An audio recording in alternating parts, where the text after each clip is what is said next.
Boker Tov, Boker Tov, Boker Tov, ce matin, on est rentré hier soir très tard, et ce matin, je ne suis pas avec mes élèves, j'ai fini mes cours, on a fini la prière, et j'ai voulu m'adresser à vous seul à seul, d'abord pour vous remercier à celles et à ceux qui sont venus aux conférences au centre Rachi à Saint-Mandé, et à celles et ceux qui sont venus aussi à Levallois. Je vous remercie du fond du cœur parce que vous m'avez donné de la force pour l'année à venir. Cet engouement, cette chaleur, cette amitié que vous m'avez transmis, c'est phénoménal. Ça dépasse l'entendement. Moi qui, toute l'année, me trouve dans ma cabane ici, à Natania, je n'avais pas un visuel de ce qu'on faisait. Et je me suis rendu compte de façon tellement forte de cette amitié, de cet amour que j'ai retrouvé pendant ces quelques jours que j'étais en France. Avec une synagogue au centre Rachi, bondée, à Levallois, à la Sille, phénoménal. Ces hommes et ces femmes que j'ai eu la chance de connaître maintenant, des gens qui sont venus de très loin pour être avec moi, je vous remercie du fond du cœur. Je voulais le faire de seul à seul, pas avec toute ma communauté, de seul à seul. Vous remercier. Vous m'avez donné des forces extraordinaires. Puis je suis rentré hier soir très tard. On est rentré très tard avec mon épouse hier soir. Et ce matin, bien sûr, j'ai retrouvé ma communauté et le soleil de Natania. Je voudrais vous dire une chose, parce que Rosh Hashanah, c'est la semaine prochaine.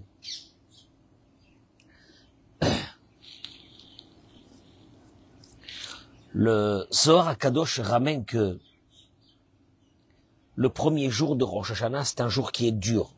On l'appelle Dina Kashia. Le deuxième jour de Rosh Hashanah, c'est un jour qui est Dina Rafia. C'est-à-dire que apparemment il y a une bonté qui descend le deuxième jour de Rosh Hashanah pour exaucer nos vœux. Le premier jour, on est jugé exactement par rapport à ce qu'on fait, ce qu'on a fait dans l'année. Le deuxième jour, on est jugé par rapport à quelque chose d'autre, qui va faire que le jugement, le deuxième jour, et la validation de ce jugement sera bonne. Mais alors comment je peux faire pour que ça soit bon? Parce que j'ai des problèmes de santé, j'ai des enfants à marier, j'ai des enfants à éduquer, j'ai un foyer, j'ai une femme, j'ai un mari, j'ai des enfants. Comment est-ce que je vais faire pour que ce deuxième jour-là, mes vœux soient exaucés? D'avoir la joie, d'avoir la émouna, de vivre une bonne année. En deux mots, de vivre une bonne année. D'être le plus tranquille possible dans cette année. Parnassa, tout ce que j'ai besoin. Alors, le Zohar te dit, le premier jour, c'est un jour qui est dur. Et le deuxième jour, c'est un jour il est beaucoup plus facile. Mais pourquoi il est beaucoup plus facile ce deuxième jour? Le premier jour, on est jugé par rapport à nos actes. C'est compliqué. Bon, on veut laisser le premier jour. Et le deuxième jour? Rav Dessler nous ouvre une porte, une dimension d'un autre monde. Il nous dit, tu sais pourquoi que le deuxième jour peut être facile pour toi, peut être bon pour toi? Ce deuxième jour de Rosh Hashanah, où j'ai besoin de tellement de choses dans ma vie, de me marier, d'avoir des enfants, d'avoir la santé, d'avoir la joie, d'avoir la émouna. Je peux l'avoir le deuxième jour. Et Rav Dessler, il te dit, tu sais pourquoi tu peux l'avoir le deuxième jour? Parce que le deuxième jour, on est jugé, écoutez-moi bien, mesdames et messieurs, on est jugé par rapport à l'entourage. J'explique. Dieu ne peut pas causer des dommages collatéraux. Écoutez bien ce que je suis en train de dire. Il dit Rav Dessler, il y a des êtres humains qui malheureusement le premier jour de Rosh Hashanah sera décidé sur eux des choses qui sont pas bonnes. Mais on réétudie leur dossier le deuxième jour de Rosh Hashanah. Ah bon? Oui. Et on va voir si dans le deuxième jour de Rosh Hashanah, ils sont utiles aux autres. Alors celui-là, il est utile à ses parents. Il s'occupe de son père, il s'occupe de sa mère. L'autre, il est utile à sa femme. Il s'occupe de sa femme, ouais, c'est pas évident. L'autre, elle s'occupe de son mari. L'autre, elle s'occupe de ses enfants. L'autre s'occupe de la communauté. Il y a des gens dans la communauté, ils s'occupent. Il y a d'autres, ils s'occupent de faire des cours de Torah. Il y a d'autres, chacun. Et là, Dieu, il dit, si Chasvé Shalom, à Dieu ne plaise, à Dieu ne plaise, à Dieu ne plaise, à Dieu ne plaise. Je prends cette personne. Partagez, je vous en supplie, partagez-moi ces quelques mots-là. Je fais très court aujourd'hui. Si je prends cette personne, qu'est-ce qui va se passer? Ben, toutes les personnes qui sont autour, pour lesquelles il était utile, seront pénalisées. Oui. Je peux pas pénaliser. Et les autres? Traduction des mots. Ce que je vais dire, c'est terrible.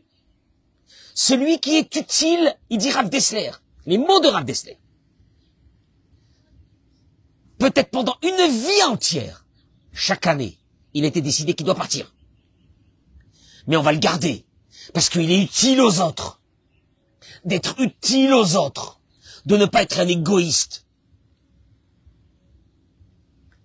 De vouer sa vie aux autres. Oui, toujours moi, il y a que moi. Des fois, j'entends des personnes. Oh, mes frères et mes sœurs, ils font rien pour mes parents. Il y a que moi qui fais. Il y a que moi tout le temps. Il y a que moi. Mais tu sais pas que s'il y a que toi, c'est énorme pour toi. Parce que ça va te protéger, même si t'es pas un tzaddik, même si t'es pas très religieux, ça va te protéger parce que tu gardes ta mère, parce que tu t'occupes de ta mère, parce que tu t'occupes de ton père. Parce que tu t'occupes de ta femme, parce que tu t'occupes de tes enfants, parce que tu te fatigues pour eux, parce que tu essayes de les éduquer, ils ont besoin de toi. Si tu es utile, on te garde. C'est pour ça que le deuxième jour, on n'est pas jugé par rapport à soi-même, on est jugé par rapport à la société, par rapport à tous ceux qui sont autour de nous.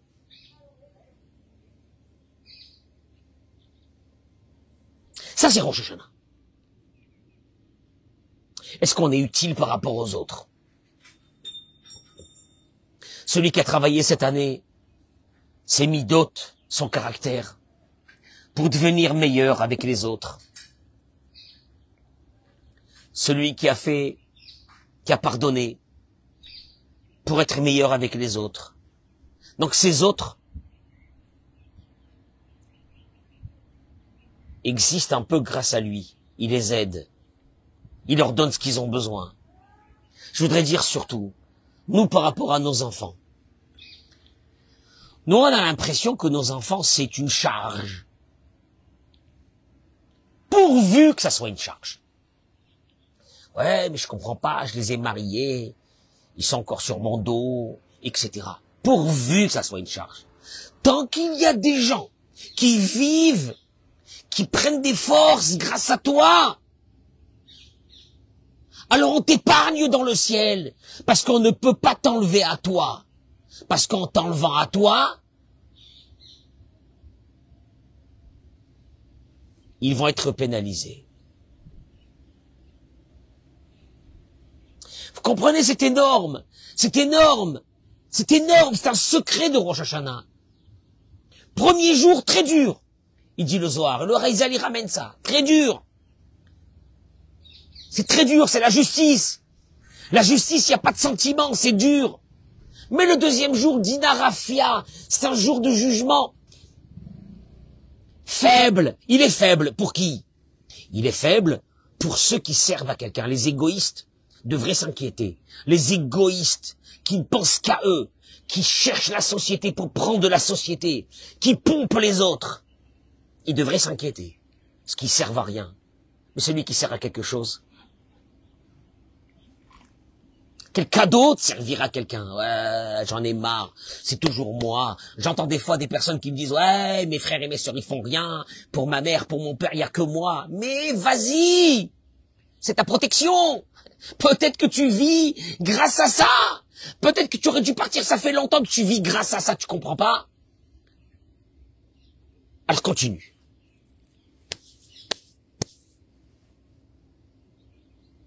Je suis revenu de Paris. Vous m'avez donné de la force. Moi, maintenant, je vis grâce à vous.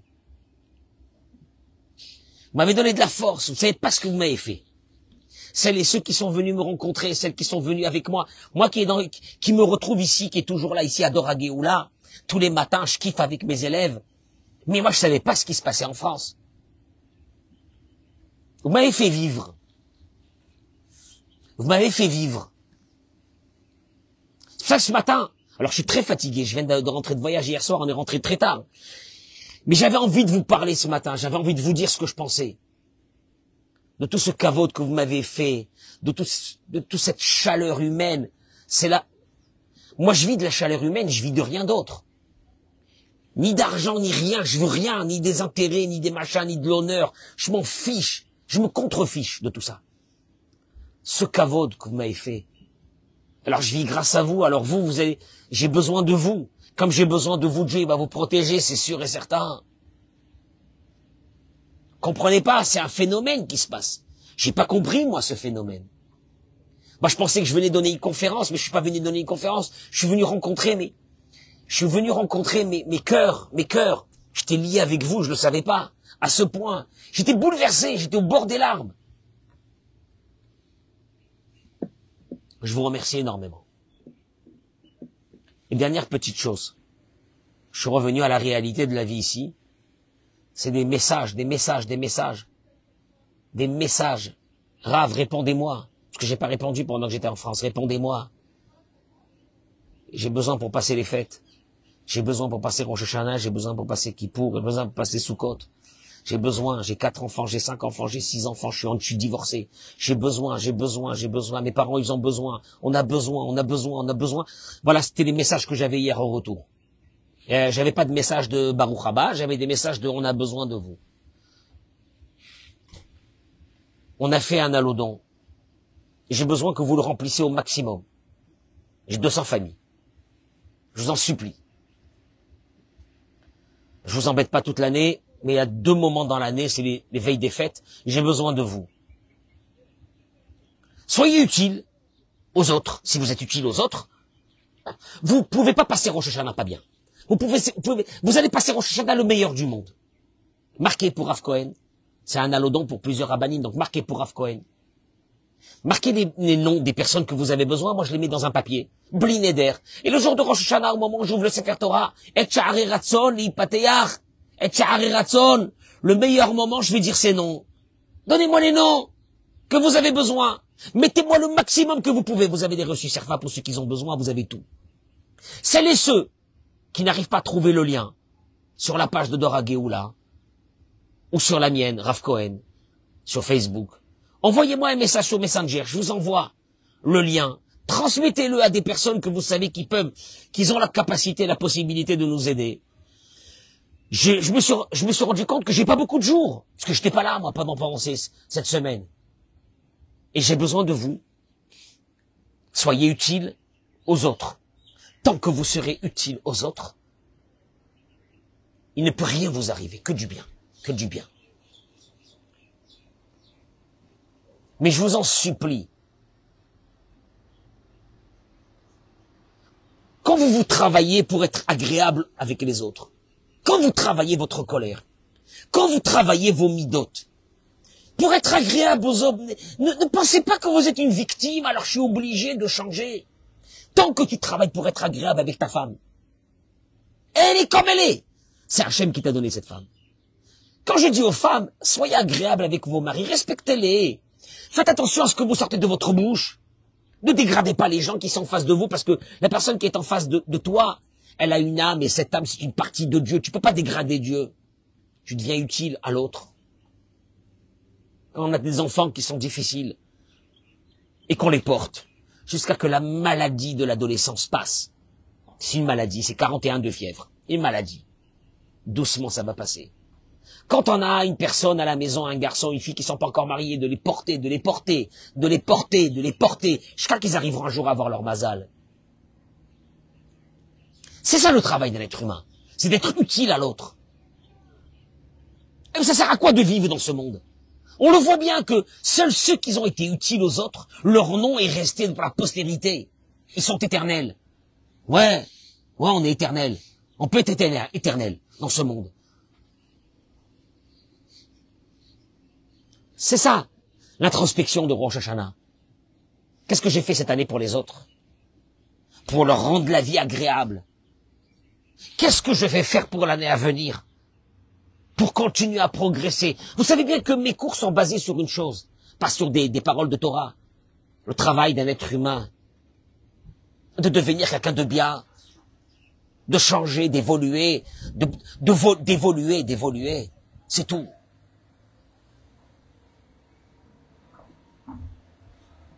Alors j'ai besoin de vous. Et si j'ai besoin de vous, vous êtes indispensable. Et si vous êtes indispensable, il peut rien vous arriver. Voilà. Moi, je vous garde avec moi. Parce que j'ai besoin de vous, je vous garde avec moi. Vous pouvez pas me lâcher. Alors ce matin, j'ai dit, est-ce que je vais vous parler ou non? D'abord, j'ai dit, je vais remercier tous ceux qui m'ont tellement bien accueilli en France. C'est une évidence. Le centre Rachi, avec toute l'équipe extraordinaire. La Sille à Levallois, fabuleux. J'ai que des louanges pour ces personnes qui se sont occupées pour ce moment. Mais être utile dans la vie, c'est fondamental. Ne te dis pas, ah ben j'en ai marre, c'est toujours moi. Il faut que ça soit toujours toi. Parce que si c'est toujours toi qui t'occupes de tes parents, si c'est toujours toi qui t'occupes de la famille, si c'est toujours toi qui t'occupes de tes enfants, si c'est toujours toi qui t'occupes de ton mari, si c'est toujours toi qui t'occupes de ta femme, on peut pas te prendre.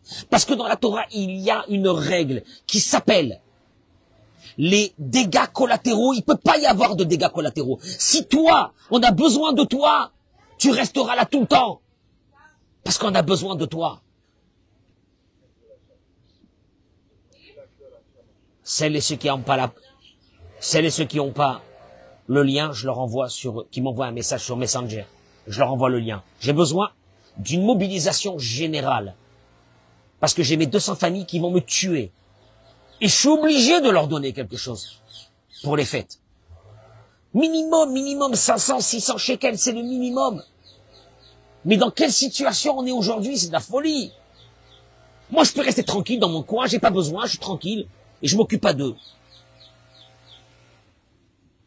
Alors je les laisse. Mais si je les laisse, je suis pas indispensable pour eux. Si je suis pas indispensable pour eux, à Rosh Hashanah, comment ça va se passer? Et si vous êtes pas indispensable pour eux, parce que c'est vous l'essentiel. Si vous êtes indispensable, si vous devenez indispensable pour eux, moi ces gens-là, ils vont nous faire vivre. C'est à nous de les remercier, c'est pas à eux. Bracha ve'atzlacha. Le lien, il est sur la page Facebook, je vais le remettre. Et celles et ceux qui n'ont pas, m'envoient un message par Messenger, n'importe quoi, par n'importe quel endroit. Envoyez-moi un message. Et je vous envoie le lien. Il y a un reçu Serfa, il y a tout ce que vous avez besoin. Mettez-moi le maximum. Je vous souhaite Shabbat Shalom ou Mevorach. On se retrouvera Bezrat Hashem lundi pour notre cours de Torah. Et Dieu, il est avec nous, il nous aime. Dieu, il nous aime, il nous aime, il nous aime. Il y a une partie de Dieu qui est en nous.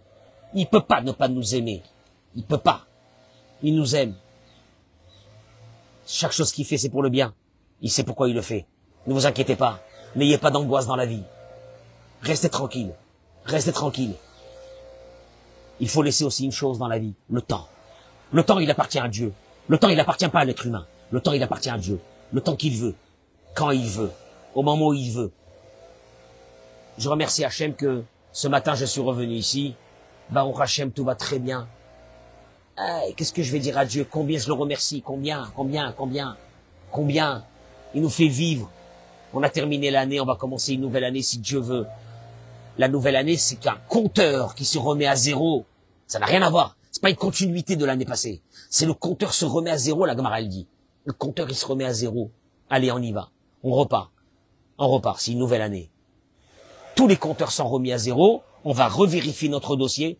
Et il est possible que dans quelques semaines, il y a une libération extraordinaire. Mettez-moi les noms des malades, les noms des personnes que vous avez besoin quand vous faites votre don. Vous mettez pour Rav Cohen, etc. Il y a une petite case dans le Halo don. Et vous mettez ce que vous avez besoin. Je vais noter tous ces noms-là. On va faire des prières. On va demander à Dieu le jour de Rosh Hashanah. Les portes sont ouvertes. Yalla, Be'ezrat Hashem. Bracha de Hatzlacha, Shabbat Shalom, Mevorach. Amen.